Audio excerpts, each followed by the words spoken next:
I'm 35 and my wife is 33, and we're headed for divorce after I caught her in an affair with her boss and then found a pile of positive pregnancy tests in our trash. About a year ago, I started seeing signs that things weren't right. Our morning routine broke down when she began slipping out before dawn for what she called early brainstorms. That turned into 6-hour stints at coffee shops. She blamed it on chasing a promotion that never materialized. Said she needed to outshine a colleague who kept getting her ideas approved by senior management. I suggested therapy because we stopped sharing meals together and I missed talking to her. But she booked 3 sessions, then canceled each one with messages about last-minute client visits and budget reviews. I told myself she was under pressure and kept my voice calm when I asked if she could at least let me know if plans changed. But inside, I felt more and more like an outsider in my own home. In December, I'd had enough. I came home from a long day of client calls, saw her in the car in a driveway, and found a half-empty bottle of wine hidden in the back of our closet. I asked why it was there, and she said it was from a work party, left behind in a hurry. I didn't buy it, and later that night, after I'd had a few drinks, I brought it up again and shouted, "Are you cheating on me?" She laughed and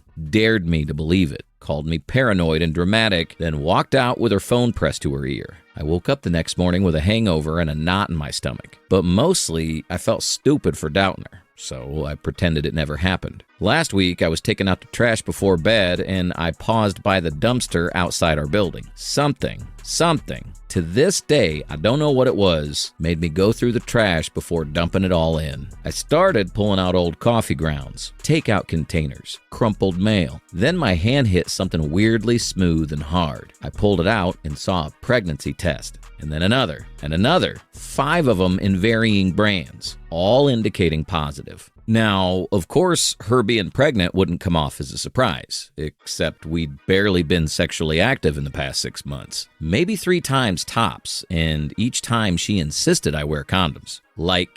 Insisted. We both agreed we were in no position to be starting a family with our marriage in the dumpster. I carried the test upstairs, walked past our bedroom door, and found her on the couch scrolling through emails. I held out the sticks and said, "Why are there 5 positive pregnancy tests in the trash?" She blinked at them, then at me. Didn't say a word for what felt like forever. I said, "We hadn't had sex in months. I've been on 2 out-of-state trips. You told me your cycles were off because of stress." She rubbed her eyes, voice shaking, and she said she was scared, that she'd seen the first test and kept taking them to be sure. When I asked why she hid them, she broke down and said she was ashamed, then admitted she'd been sleeping with her boss for 4 months because apparently she felt invisible and needed someone to tell her she mattered. I told her to pack a bag and move into the guest room until we figured out what came next. She grabbed a suitcase and her laptop bag, locked herself in, and texted me hours later saying she was sorry. I changed our shared email password, closed our joint banking app on my phone, and slept that night alone in the main house bedroom while she stayed in the guest room. From the next day, I stopped cooking for 2, bought groceries for 1, took car out before she woke up. Sometimes she'd send long apologies at 2 a.m., begging me to come back. Sometimes she stayed silent. I didn't answer. I don't know what comes next, but I know this marriage is done, and I know I'll need to figure out the paternity of the child. If there's even the slightest chance that the baby's mine, I know I'll need to take responsibility, but I'll be so cooked. Fuck. Update 1. After that night, I didn't talk to her for a couple days beyond texting her to stay in the guest room and leave me alone. I was sleeping in our bed alone, eating whatever I could throw in the microwave, barely working. I talked to a lawyer about the impending baby. The lawyer told me clearly that I couldn't just get a paternity test without going through the courts if I wanted it to hold up. She helped me file a motion. I submitted an affidavit explaining why I had doubts and included the affair admission as part of it. She said if I did anything unofficial or behind her back, it'd be useless if I ever went to court. About a week later, the court approved the petition. My wife was served a copy of the court order requiring the test and a scheduled appointment at an approved lab. I didn't speak to her when she got it. That night, she messaged me saying I was treating her like garbage, that I was humiliating her, and that I should have just believed her if I ever loved her. I didn't respond. She went to the appointment a few days later. The lab staff were professional. They swabbed both of us separately, signed off on the paperwork, and I went home and just waited. The wait was worse than I expected. I couldn't focus on work.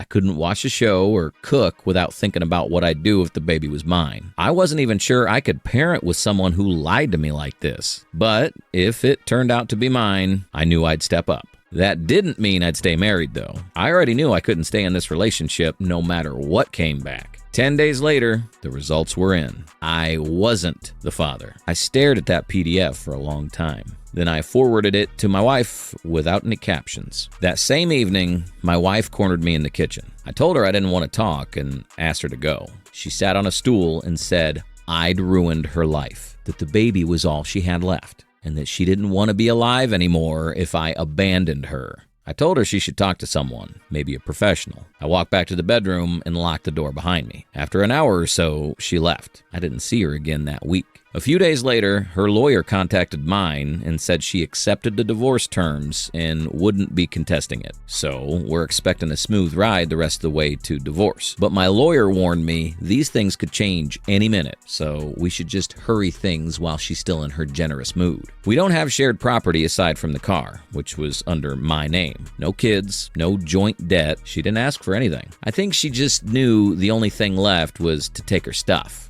and whatever reputation she still had at work.